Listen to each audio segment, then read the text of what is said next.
Well, good morning, everyone. I greet you in Jesus' name, that name above all names. There is life in no other than Jesus Christ, our deliverer, our redeemer.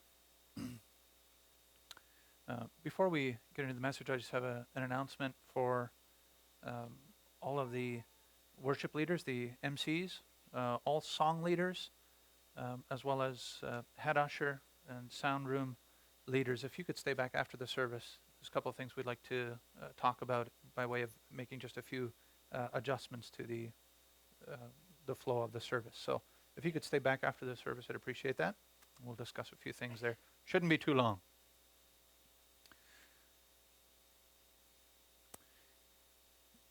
Have you ever met someone, those people who are so excited about the gospel that they share with anyone and everyone around them, wherever they have an opportunity? I mean, for them, it's gospel here, gospel there, gospel everywhere, gospel, gospel, gospel. They are excited about sharing the gospel, the good news of Jesus Christ. You know individuals like that? Maybe you're that very individual. They just cannot keep themselves from sharing. Those types of people who are, they're an amazing type of people. They're unique people. They're so full of Jesus that if they get bit by a mosquito, the mosquito flies away singing, "There's power in the blood." They are so just full to overflowing. I love those people. Sometimes I just don't like them very much.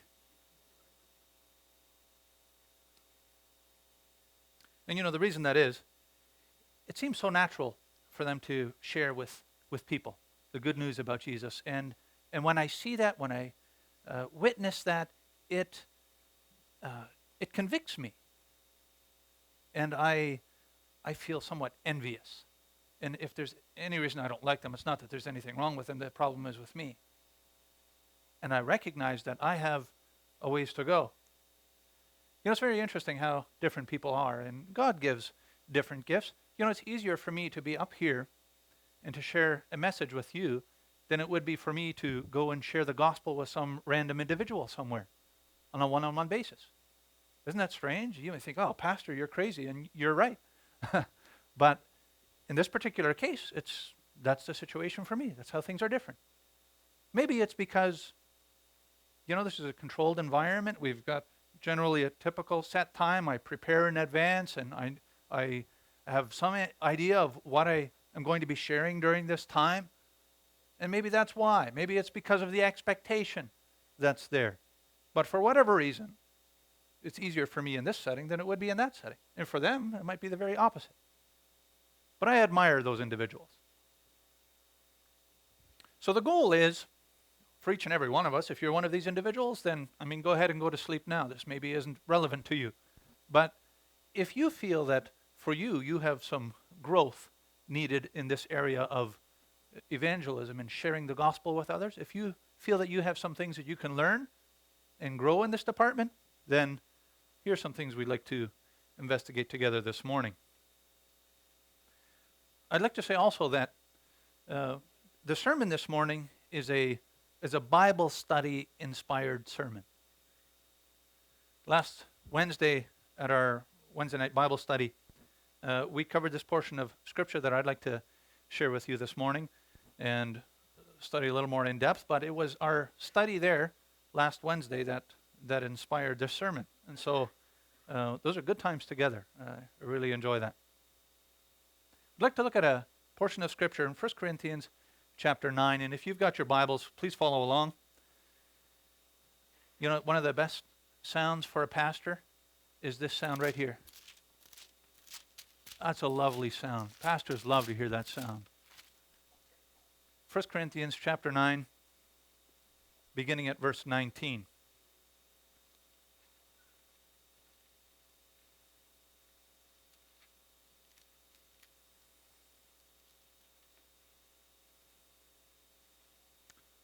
First Corinthians chapter 9, beginning at verse 19 through 23. For though I be free from all men, yet have I made myself servant unto all, that I might gain the more. And unto the Jews I became as a Jew, that I might gain the Jews. To them that are under the law, as under the law, that I might gain them that are under the law. To them that are without law, as without law. So he's an outlaw, right? Being not without law to God, but under the law to Christ, that I might gain them that are without law. To the weak became I as weak, that I might gain the weak. I am made all things to all men, that I might by all means save some. And this I do for the gospel's sake, that I might be partaker thereof with you. So far, Paul was a servant for the gospel's sake. He yielded himself and did what he needed to do to reach the individuals that he was speaking to. Sometimes he would have to not change his message, but he would have to adjust how he would respond to the individuals that he was speaking to in order to be able to speak meaningfully into their lives, in order to lay the hook of the gospel and reel them in. And he was wise in his approach in doing this. Now, we might look at Paul, and many have taken this passage of Scripture and have said, see, Paul contradicts himself. We can be anything we want, do whatever we need to do, and just go ahead and throw our responsibilities and convictions to the wind because, we want to reach different people. I'm going to go into the world so that I can, and live like the world and be like the world so that I can win the world to Christ. And it's like a foolish individual who says, hey, I'm going to start seeing this individual who isn't a Christian. I'm going to start dating this person, and I love this person. I want to marry this person, and then I'm thinking that, I'm a Christian, and eventually they'll just become Christians too. So my missionary job, my missionary purpose will be to bring this person to Christ once we're unequally yoked. And that's a completely wrong approach. This is not what Paul is referring to here in this passage. But he begins in verse 19, for though I be free from all men, yet have I made myself servant unto all, that I might gain the more. Now there's something very important here. When people take these passages, and particularly in verse 22, and he says, I am made all things to all men, that I might by all means save some. This is the difference with the way that Paul uses it and the way that many confused Christians would use this passage. Confused Christians would take this and say, see, I can do whatever I want, and it's okay because I'm going to try to witness to people while I'm there.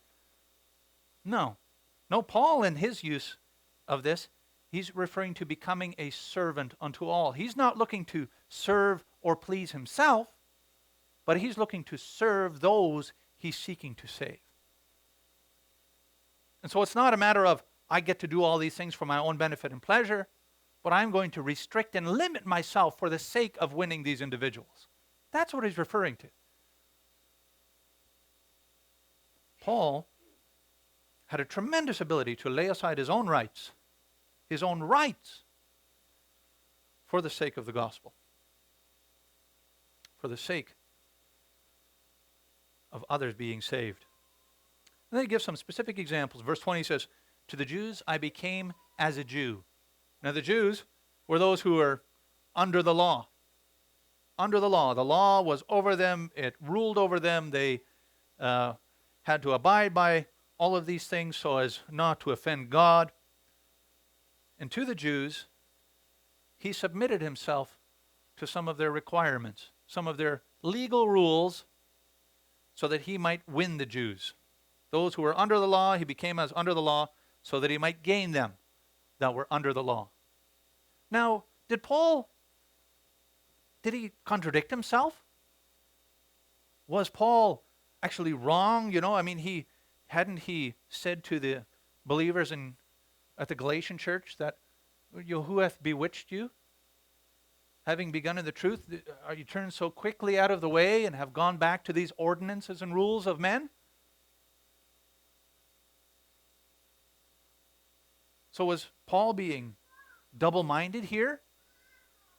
No, you see, many of the laws that the Jews were responsible to carry out. These things were not sin in and of themselves. But if you believed in them being your only source or way to get to God, that was a wrong way of thinking. But if you carried these things out, simply to reach others with the gospel, there's no problem with that. There's no issue with that at all. There's no contradiction. See, Paul was being incredibly consistent with those he was dealing with because he was adjusting his behavior so that he might reach them with the gospel. His goal was consistent right throughout, that individuals might be saved. There was no contradiction. He was being incredibly consistent, not inconsistent at all. Though from the outside looking in, you might think, boy, this guy, he shifts as much as water does. I mean, once he's like this, and then he's like this, and then he's like this, and so different depending on who he's with. And yet, he is consistent throughout for the sake of the gospel. To the Jews, he became as a Jew. To them that are without law. To those who are weak, he became weak, that he might gain those who are weak. I'd like to look at a number of examples where we see him practicing these very things. Paul, as a Jew for Jews, who was under the law, where did he practice these very things? Well, in regards to Timothy, we have an account in Acts chapter 16, verse 3. Timothy was there. He wanted to take Timothy along with him, but he knew it was going to be a problem if he took Timothy along because Timothy was what nationality? Do you know? Do you remember Timothy's nationality, or at least his father? His mother was a Jew. His father was a Greek, a Grecian, a Gentile. So right away, this was going to create a problem, and we pick that up in Acts 16, verse 3. Him, referring to Timothy, him would Paul have to go forth with him. He wanted to take Timothy along on his missionary journey. And so what did he do? He took and circumcised him. What? Your circumcision is a part of the law. That's the Old Testament stuff. What is Paul thinking? He's been set free. He's been delivered. He understands the gospel. And now he takes Timothy and circumcises him? How inconsistent. But listen as we continue to read. And he took and circumcised him because of the Jews which were in those quarters, in that area. For they knew all that his father was a Greek. Paul's concern was that he might be effective with the gospel and that he wouldn't unnecessarily turn people away from the gospel. And so he was willing to do things that he wouldn't be obligated to do for the sake of the gospel, so that his gospel witness wouldn't be hindered. So was he inconsistent or wrong for doing this? Actually, there are some who would say, yes, he was. He should never have done it. But he was being very consistent for the sake of the gospel and seeing people be saved. You have another example with Paul in Jerusalem. This is later on in chapter 21 of Acts, verses 23 and 24. Paul comes to Jerusalem, and he's there with James and the other leaders of the church. And you know what? Paul's been getting into a fair bit of trouble, especially by the Jews, because they don't believe that he's being consistent. They think he's abandoned the law, and now he's preaching to the Gentiles, you're free. And it has created all kinds of turmoil, particularly in Jerusalem, the center of the church, with so many Jews. And this is where we pick up with Paul in Jerusalem in Acts 21, verses 23 and 24. And this is what the Jerusalem council, the church, the leaders in Jerusalem encourage him to do. Do therefore this that we say to thee. We have 4 men which have a vow on them. Take them and purify thyself with them. Do you know what this vow was related to? That was all Old Testament law. This was Jews. These guys had a vow on them. They had to carry it out because of the laws of Moses and the requirements of the law.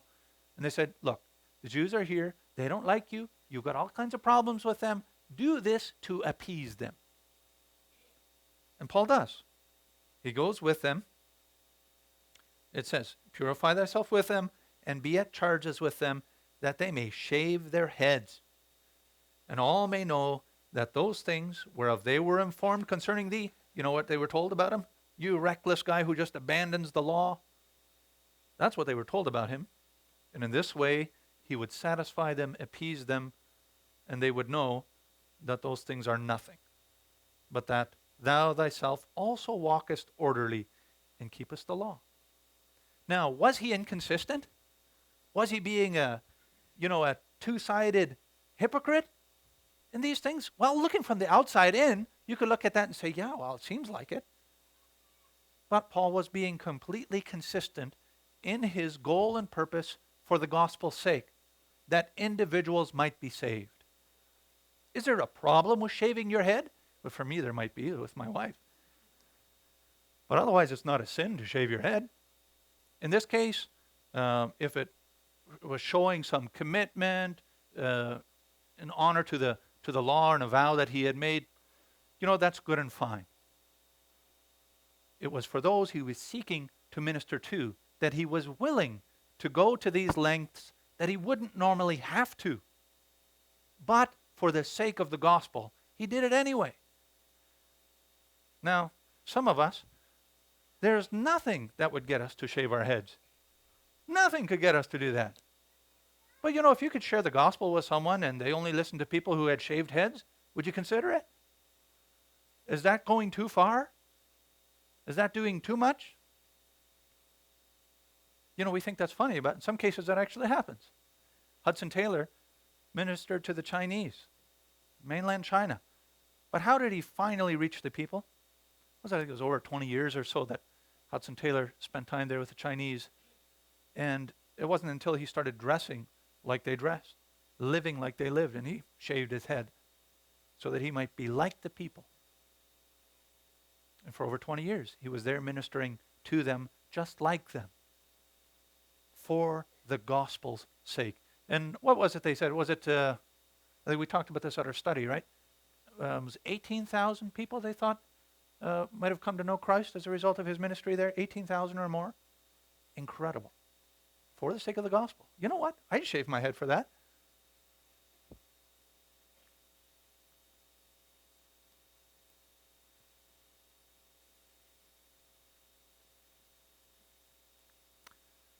So sometimes, if necessary, Paul would put himself under the law, not because he's following after the law of Moses again in order to seek approval from God. No, it was for the sake of the gospel that he limited his liberties. Now, Paul also, not only was he a Jew to the Jews who were under the law, but Paul was also without law for those Gentiles who were without law. He became an outlaw for those who were without law. We see examples of this in the way that Paul addressed the Gentile believers. You remember Mars Hill, Areopagus? Mars Hill, this was a big rock formation that jutted out of the city there, in the city of Athens, and was Paul. We find this in Acts 17 when Paul was walking through Athens, and it says that he was beholding their devotions, all their different things, their monuments and so forth, and he found this monument with the inscription, "To the unknown God." And so on Mars Hill, people would sit around in this town of Athens, and they had nothing better to do than to talk about some new thing, some new idea. This is how they spent their time. In Athens, this was a place where there was a lot of knowledge and wisdom, or at least they thought they knew a lot of things. So they sit around and talk about different ideas. And here Paul comes and says, hey, I've been walking around the city. I've been beholding all the different monuments and things to all these weird gods. And I found the God I want to talk to you about. It's the unknown God, the one that you don't know. And how did Paul talk to them? He opened up the scriptures, the Torah, the first 5 books of Moses, and laid out the law for them. No, he didn't do that at all. Why? Because that would have shut them out completely. You Jew, you're just like all the other Jews. Forget it. We know all about you. We don't want to hear it. But what did he do? He implored them, and he talked to them about this unknown God who from creation has revealed himself to all of mankind, and he's near to every one of us, though not seen, yet close by, if anyone will yet receive him. And this is how he explained to them from creation how God had revealed himself to all of mankind. And so he adjusted his message to fit the group that he was ministering to for the sake of the gospel. Shaving his head wouldn't have done much good there. But he knew who he was talking to and adjusted his message accordingly. In Acts 21, verse 25, Paul brings this message separated from the law to all the Gentile believers. This was the instruction from Jerusalem, the Jerusalem Council. This was the message that Paul was given to distribute to all the Gentile churches. And this is, as it relates to the law, this is what they were required to do from the law. And he says, as touching the Gentiles which believe, we have written and concluded that they observe no such thing. Talking about the law of Moses. Save only that they keep themselves from things offered to idols, and from blood, and from strangled, like you don't eat roadkill, stuff that has died of itself, and from fornication. Now let me tell you something. This was a far, far cry from keeping the law of Moses, which had some 600 specific commands and rules. The church, the Gentile church, was liberated and free from the law. And Paul, when he ministered to them, he didn't come from, all right, now these 600 laws, you better learn them and keep them. It wasn't like that at all. But he ministered to them as without law, as an outlaw to the outlaws, the Gentiles. Now Paul also moves on to those who are weak. When he's talking about those who are weak, it says, verse 22 of 1 Corinthians 9, to the weak became I as weak, that I might gain the weak. I am made all things to all men, that I might by all means save some. Paul became weak. Do you know who the weaklings are in the church? When he's referring to the weak, he's referring to Christians. He's referring to believers. And when he gives an example and an illustration of those who are weak, it's very different than we would often lead ourselves to believe. Paul refers to the weak in the church as those who make a whole lot of rules for themselves and have strict guidelines for themselves, who feel they're a very sensitive conscience, feel very guilty for a lot of different things. Now, looking from our own perspective, when we would look at these individuals, we would think, well, these aren't the weak ones. These are those who are strong. They have convictions, they have standards, they have so on and so on. And we would say, well, these are the strong ones, right? But Paul is calling them actually the weak ones in the church.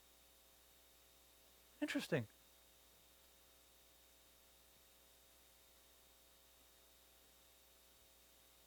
This is what Paul instructs here from Romans chapter 14, beginning at verse 1. You can follow along here.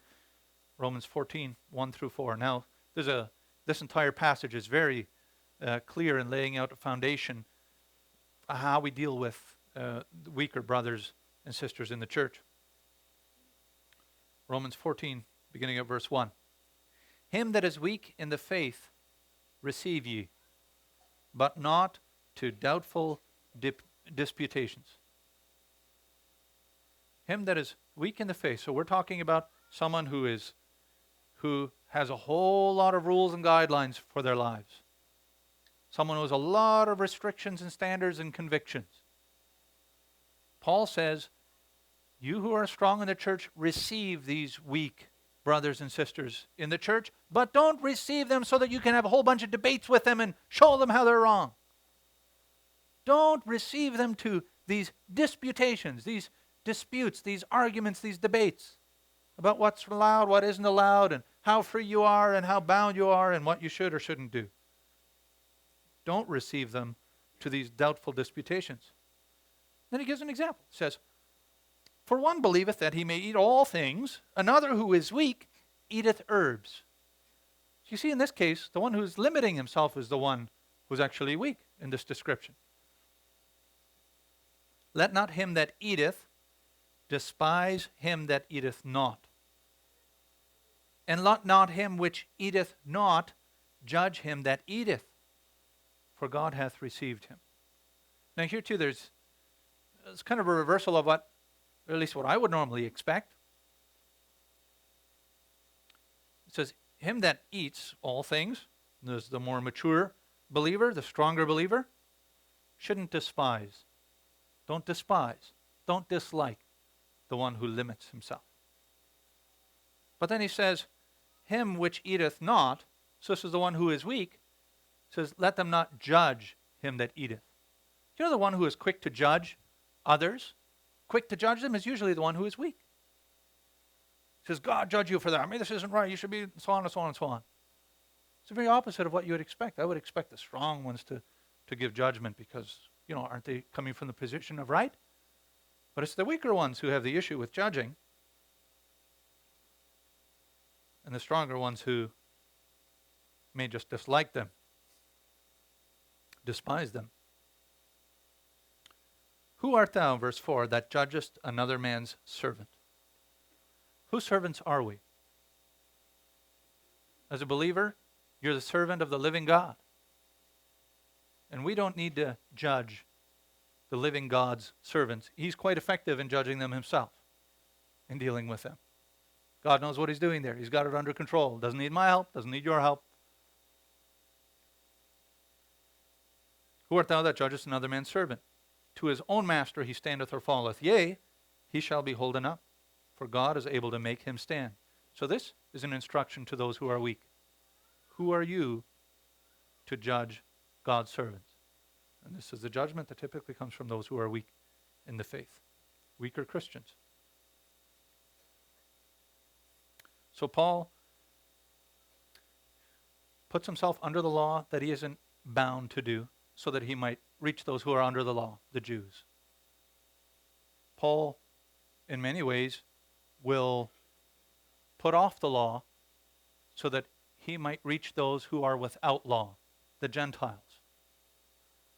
Paul will intentionally make himself weak so that he might reach those who are weak. You know how he says, if he's going to cause offense to these weak brothers by eating meat, he says that he has no problem never eating meat once again, ever, in his life, if that would help his cause for the gospel's sake. He's willing to put it aside, not because he has to, but because of those he's trying to reach. What are we willing to do to reach others with the gospel? I mean, I don't know how it is for you. I would be quick to try to set somebody straight. If they're weak, let's move you to maturity. I mean, forget those things. I'm not thinking about how I can limit myself and become like them. I'm trying to think of ways to get them to become like me, when the goal should be to get them to become like Christ. For the gospel's sake, not for my sake, not for my convenience, not for what suits and satisfies me, but for what gets them to the gospel. So that some might be saved, as Paul said. That's why he did it.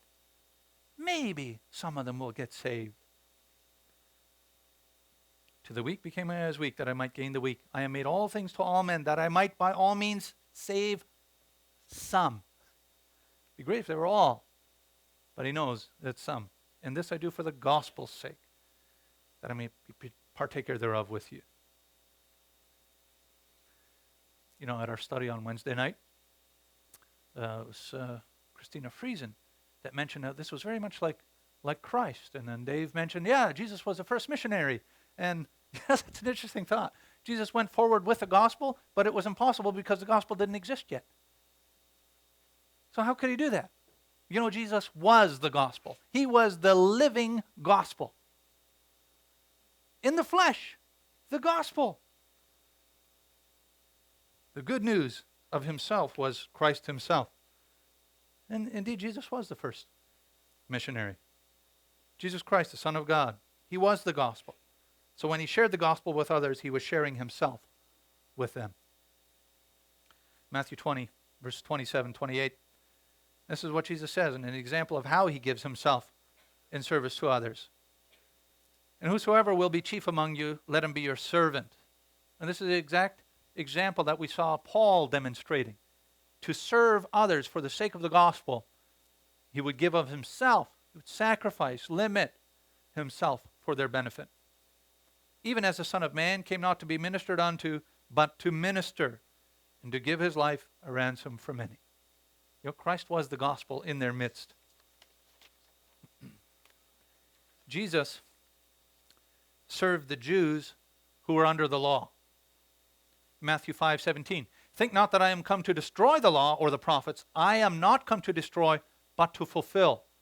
For verily I say unto you, in verse 18, till heaven and earth pass not, or one jot or one tittle shall in no wise pass from the law till all be fulfilled. You know, to the Jews, he came to minister, and he said the law is going to remain. And in Galatians 4, beginning at verse 3, we read the same. Even so we, when we were children, were in bondage under the elements of the world. But when the fullness of time was come, God sent forth his Son, made of a woman, made under the law, to redeem them that were under the law, that we might receive the adoption of sons. This was the purpose. Jesus was serving those Jews who were under the law. Jesus also served the Gentiles who were without the law. Now, this is an interesting thing because Jesus came, and in his ministry on the earth, he ministered primarily to the Jews.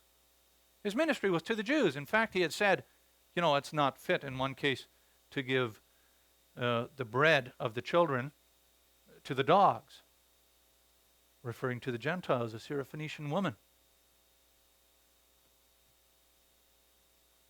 But even the dogs eat from the crumbs that fall from the master's table. And so in this case, this Gentile woman received her prayers answered, and I think it was her daughter, was healed as a result of her faith. And there were numerous other examples where Jesus ministers to the Gentiles who were without the law. We look at Matthew chapter 8, beginning at verse 5. And when Jesus was entered into Capernaum, there came unto him a centurion beseeching him. So a centurion, he's a Roman ruler. He's a leader of 100 soldiers. And he said, Lord, my servant lieth at home sick of the palsy, grievously tormented. And Jesus said unto him, I will come and heal him. The centurion answered and said, Lord, I am not worthy that thou shouldest come under my roof. But speak the word only, and my servant shall be healed. For I am a man under authority, having soldiers under me.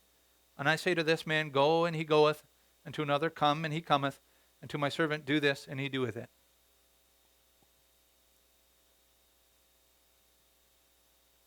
When Jesus heard it, he marveled, and said to them that followed, verily I say unto you, I have not found so great faith, no, not in Israel.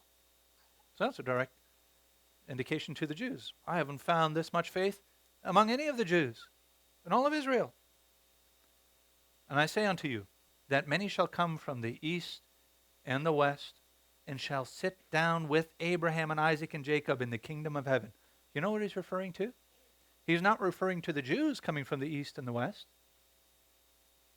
He's referring to the Gentiles who are outside of Israel. The Gentiles who will come and sit down with the patriarchs, Abraham, Isaac, and Jacob. But the children of the kingdom, many of the Jews, shall be cast out into outer darkness. There shall be weeping and gnashing of teeth. You know, Jesus was the means, the gospel himself, to the entire world. Not only to the Jews under the law, but also to those who are without law, the Gentiles. Jesus communicated to the Samaritan woman at the well. There was a Samaritan who was healed of leprosy. Those 10 who were healed, the one came back grateful. That was that Samaritan, that Gentile. There was the demon-possessed man from the Gadarenes who lived in the tombs. The Canaanite woman whose daughter was healed. That's a Syrophoenician woman. In each case, Jesus broke with the Jewish law and instituted the law of love. So what compels Jesus and Paul to be faithful with the gospel? Whatever it is that compels them to be faithful with the gospel, to do these things for the gospel's sake, should be the very thing that compels us to be faithful with the gospel. So what was that? In John 13, 34 and 35, I think we have the answer there. Jesus gives some clear instruction to us. And he says this, "A new commandment I give unto you, that you love one another, as I have loved you, that you also love one another. By this shall all men know that you are my disciples, if you have love one to another." This love that Jesus had for the world was a love that gave sacrificially for the benefit of others.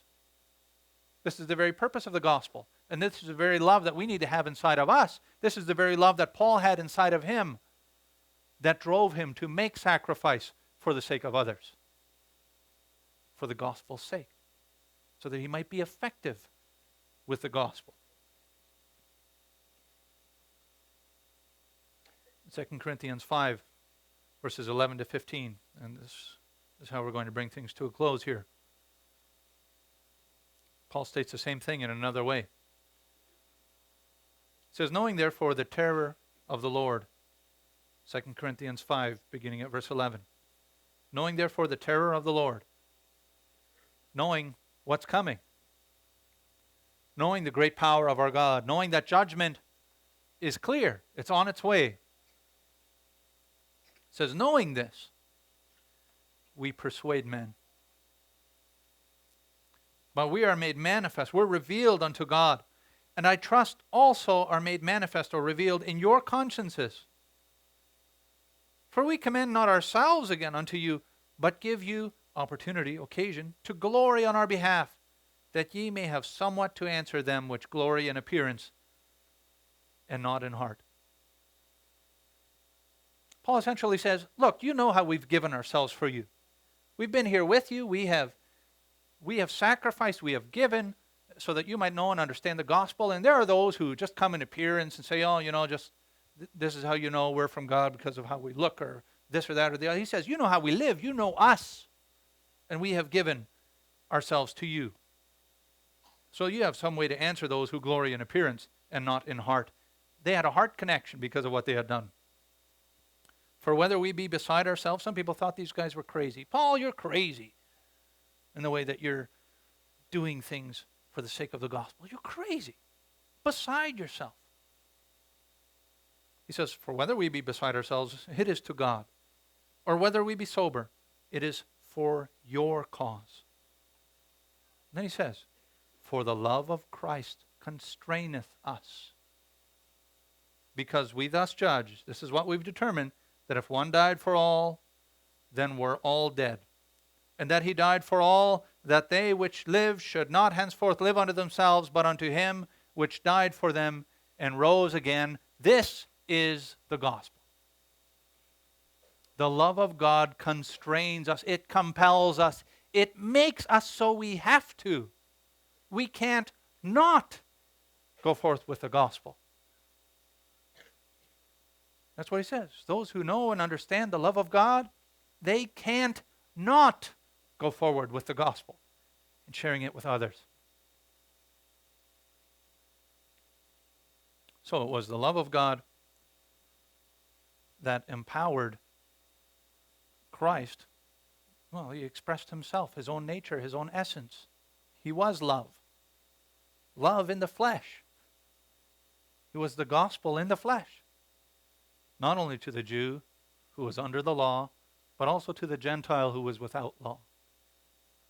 And Paul was compelled by that same love, constrained to share the gospel with the Jews who were under the law, as well as the Gentiles who were without law, so that in all cases they might save some.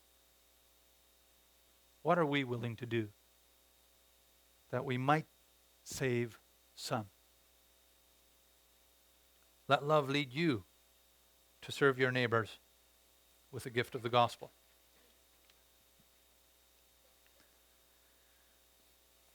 Paul became a Jew to Jews and led a life we wouldn't choose, took the road most wouldn't take, so he could serve for the gospel's sake. When he worked with Christians weak, whose legalistic lives were bleak, his fortitude they couldn't shake, so he could serve for the gospel's sake.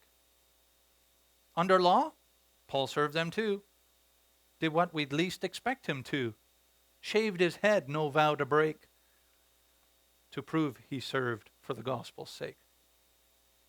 Now what of those without the law? No compromise to Christ they saw. Wise adjustments he would make so he could serve for the gospel's sake. Jesus represented all when he for mankind took the fall. With those who would believe at stake, in love he died for the gospel's sake. Now what is left for me and you? To have our cake and eat it too?